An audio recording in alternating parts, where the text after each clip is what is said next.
So here we are, the conclusion of part 1. Knowing that this story is going to continue into a part 2 makes this chapter a very beautiful conclusion. Not only does it kicks things into motion, brings new story elements into play in terms of characters and even emotions and understandings, but different concepts that we know about, our knowledge towards specific characters or their mind or how they felt gets a little bit more context. And it's something that's been pretty vital for a long time for Chainsaw Man in trying to understand how these characters function. They're very multi-level, and if the attention towards them isn't efficient or isn't as direct as a lot of other characters, they can be blindsided rather quickly. Because this story can move at such a rapid pace, you never really have enough time to linger on specific characters to try and understand how they feel or how they think about this situation, or just take in their character from start to finish. You only have what you can work with within the moment before you're thrusted into a brand new chaotic event unfolding in front of your eyes. And this even happens somewhat with Denji himself. This isn't necessarily a bad thing. If anything, it's what makes Chainsaw Man so elusive and addicting and really enjoyable to read, is because it's refreshing. It's almost like every time you think you understand Denji, something new pops up. You spend enough time with him to see something that you didn't see before you're ultimately thrust into another wild event until you come back to this exact same mindset and you repeat the process. It makes for an incredibly engaging weekly experience. It's going to be rather sad that we don't necessarily get it in the exact same format when part 2 does come around, because at the moment we aren't sure on how Fujimoto wants to handle part 2. I point this out specifically just to try and keep a lot of you open-minded to the subsequent change that part 2 of Chainsaw Man will most likely go through when moving from Weekly Shonen Jump currently to Shonen Jump Plus. But the big difference between them is that one is physical, Weekly Shonen Jump, and the other one is strictly digital, Shonen Jump Plus. For me, the biggest thing about Shonen Jump Plus is having that freedom and flexibility to write the story that you want, whether it be focusing on extremely mature themes or releasing chapters in a more healthy and compromised manner and not stressing to get something out weekly. But one of the best things is wielding a portion of Weekly Shonen Jump's popularity, which not only benefits Fujimoto in the long run with allowing him to write when he wants to write alongside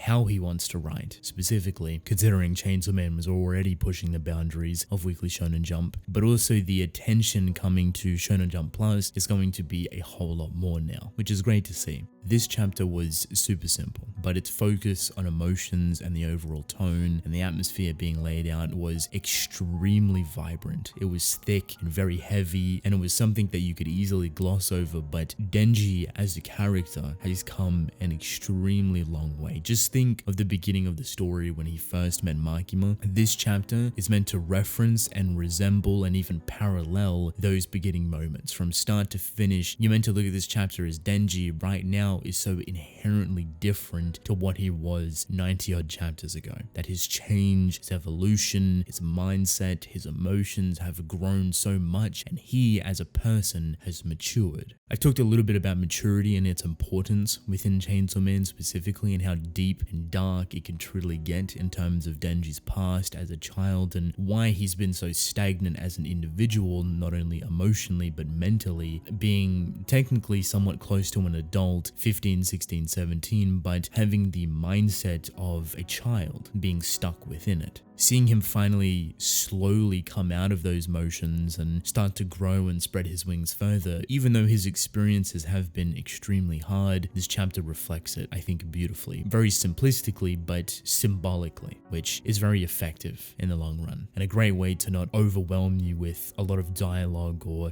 mental understanding towards how far Denji has come. We open up with Denji walking all of Makima's dogs and meeting Kishibe, and the first thing they go to mention is how Denji even was able to kill Makima by eating her. They play on the idea that the reason Makima was defeated, even though she had all of these contracts in place to keep her alive, and that physical attacks don't even work on her, was more so due to the fact that Denji didn't want to injure her, and that from the bottom of his heart he truly loved her. They're somewhat weaponizing the idea that Denji used love to defeat Makima, which is rather ironic. When I said this chapter was filled with symbolism, I truly meant it, because one of the biggest things that Makima Makima does when controlling an individual is devaluing them. It's something that allows her to have so much overwhelming control, even if it's not something that she's moved towards. So people can subconsciously fall in line to that, and she can end up controlling him. So most likely her entire life, people have gone down one or two paths. One, fully controlled by her, or two, fully ignoring her. The idea and concept of love and affection is something that she's never actually witnessed, not something that has been mutual. And it's rather sad in the long run when you think about it, that the only people that have genuinely loved her, and we've seen actually specific points for it, is the people that she inherently controlled. It's not real, it's fake. This chapter emphasizes that one of her desires and one of her biggest things that she wanted was a family and to be loved. As much as I love the idea that love technically killed her, or at least made Denji able to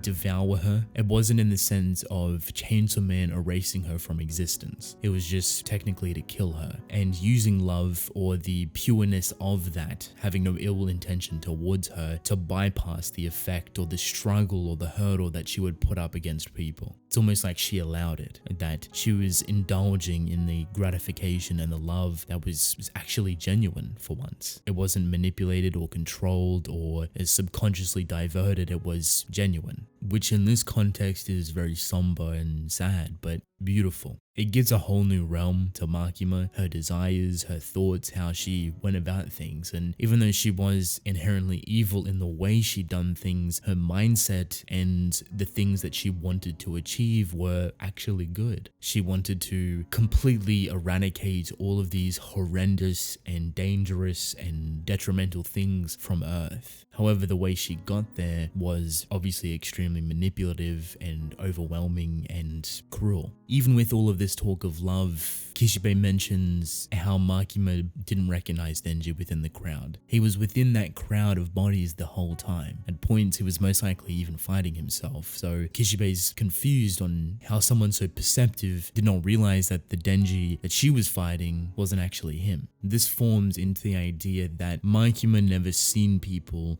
by their faces. She never remembered him like that, but more so by their smell. And I think this is a really cool parallel to the dogs that she actually owns, and how dogs usually recognize people by their smell, and how intricate different people are within their smells. So the whole symbolism and parallel between Denji being a dog, Makima being kind of the dog handler, but also having the qualities of a dog is rather interesting. Basically, she never saw Denji. She never seen him as a person of interest, nor a smell that she was enticed to. What she was drawn to, however, was Chainsaw Man, was Pochita. So while she was so focused and zoned in on fighting Chainsaw Man and being obsessed with him, she completely forgot about Denji. And because she doesn't remember people by their faces, Denji showing up in front of her, or even fighting right alongside her, meant nothing. He definitely took a gamble, which is what he mentions, but I think his face and his expression of emotions is rather sad here. That he came to the realization that this whole time, Makima has never seen Denji, never gave him any sort of look or time of day. It was all in the process of being connected to Chainsaw Man. What she was looking at was Pochita. So a bit of self-internalization, a bit of self-realization, and you have this very melancholic facial expression that Denji is, I guess, slowly starting to understand the reasoning behind a lot of different things. But he still doesn't blame her, which is then ultimately interrupted by the brand new Control Devil. And this child is introduced in a very similar fashion to Makima, at least in the sense of some of the actions that she does. She goes ahead and bites Denji's finger, and the first thing Denji thinks of is the time that Makima done it. Turns out Kishibe found this child within China, and this child being the brand new Control Devil, which doesn't actually have Makima's memories or emotions or even any resemblance towards her. He thought it would be a good idea to bring her back here and put her under Denji's guidance and control. He did go to mention that if he left her in specific places or not within a certain care that he was confident in, that this child would eventually turn into Makima once again. I'm not too sure how he got to this understanding or to this point, but I just assume with how the world works and how it functions and the desire of the Control Devil, this would most likely lead them down similar paths, and Makima realistically would be reborn in due time. time. So, against Denji's wishes, he has become a parent. But there's something very different about this control devil than obviously the Makima we knew and even Denji now. That this child, Nayuta, is almost the spitting image of Denji at the beginning of the story. Someone completely hollowed out emotionally and mentally, being very stunted within growth, even though she is a child, but acting very simplistically. The wolf sounds that she makes, the peace sign that she's throwing up, she's almost a perfect parallel to Denji in a way. It's gonna be weird to say, but if Makima and Denji ever had a child, I'd imagine this would be it. I think this is something that's going to come into play heavily later on, at least this child's mental state, because at a point, I feel like Denji somewhat sees himself within her, just with how she acts, because one of the biggest things that he asks her is, what does she want to eat? And she just replies with bread. And he calls her a cheap devil, and she throws up a very Kobeni/Denji peace sign, something that he has directly done. One of the biggest things that we had focused towards in terms of understanding Denji and how he felt about things was his appreciation towards food, the very minimalistic food at the beginning, and look how that has evolved and changed over time, now calling other people's desired taste rather cheap. And so Nayuta and Denji go back home, and now they are a singular unit basically. He's going to look after her as a parental figure, which throws Denji into a brand new realm of maturity that is surprising, to be honest. I don't know how he's going to handle that, but it's going to be extremely interesting. Of course, we couldn't have a final chapter without a very cute, powerful interaction between Pochita. Pochita kind of goes through the motions of what I was talking about before regarding Makima's desires and how she wanted to be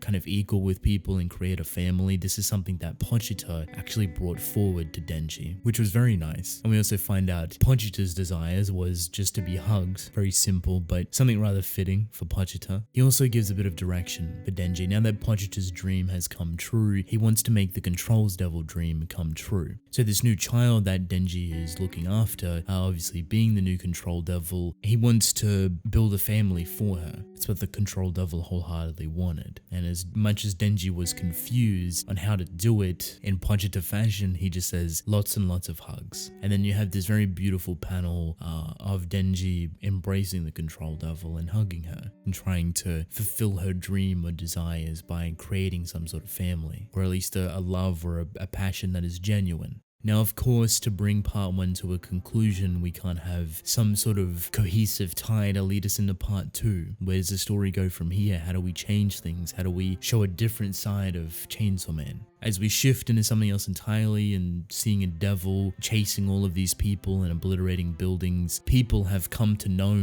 Chainsaw Man very specifically, and it seems like a reputation has been built surrounding him. Chainsaw Man stole another devil. Is Chainsaw Man really human? They say killing devils is just his hobby. I heard that he only saves girls. There's a rumor that Chainsaw Man is a high school student now. So as much as the public perception of Chainsaw Man has somewhat shifted and evolved over time, Denji has kind of taken grasp of his own life and doing things that he wants to do, and it seems like part 2 is going to be him within school, and you end off with him within a school uniform pulling his chainsaw cord out of his chest. You're probably wondering how school, or Denji going to school specifically, could be interesting. Like, what exactly does this even mean? All I can say is, from what I feel like Denji is as a character, as an individual, as someone that was most likely raised in a very weird way, I would expect this story to not only get a lot more mature in what it wants to showcase in terms of its very gritty and dark themes, but do expect a lot of growth and character development and understanding. To play upon this, one of the biggest things that I've even made a video on is Denji's mental state and his maturity, and how as a teenage boy his mindset reflected that of a child, and there's usually a very real world issue and situation or complex for that. It's something relating to trauma. It is very real and authentic and dangerous, and is something that can be played upon within this story extremely well if it's something that Fujimoto wants to actually do. Its effectiveness probably won't be as crazy as it would have been maybe 20-30 odd chapters ago, but that's because Fujimoto has gone out of his way to push Denji within a different direction, to jump, skip and hop him over certain situations to make him more of a mature character through the actions and events that he has witnessed. So going back to school and being put back into a more childlike teenage setting, I should say, which is more adequate for Denji, is going to be something not only brand new and overwhelming, but something something extremely needed. This is the growth and the development that Denji never had, the life that he never had. And as much as he's still killing devils on the side, he's now going to school. And I think a very chaotic story and life is about to unfold. Bullies, relationships, friendships, so many things that Denji can experience for the first time that he technically hasn't within this type of setting. Not to mention, if Nayuta is still with Denji at this time, she could also be a character that goes to school with him. I don't know how that works with them being very powerful beings, but I guess only time will tell. Part 1 has come to a conclusion. I absolutely love this chapter. There's a lot of importance within it, a lot of parallels, a lot of symbolism, and for me brings everything to a really nice conclusion and a somewhat open-endedness towards part 2, which we will get sometime within the future. I am extremely interested to see how Fujimoto handles things and couldn't be more than excited for Chainsaw Man part 2. So with that being said, let me know how you felt about this chapter. How do you feel about part 1? How do you feel about the Control Devil? And how do you feel about part 2? I'd love to hear your thoughts. But I want to thank you all for watching. Hope you enjoyed. Drink plenty of water, and I will see you within the next one. Goodbye.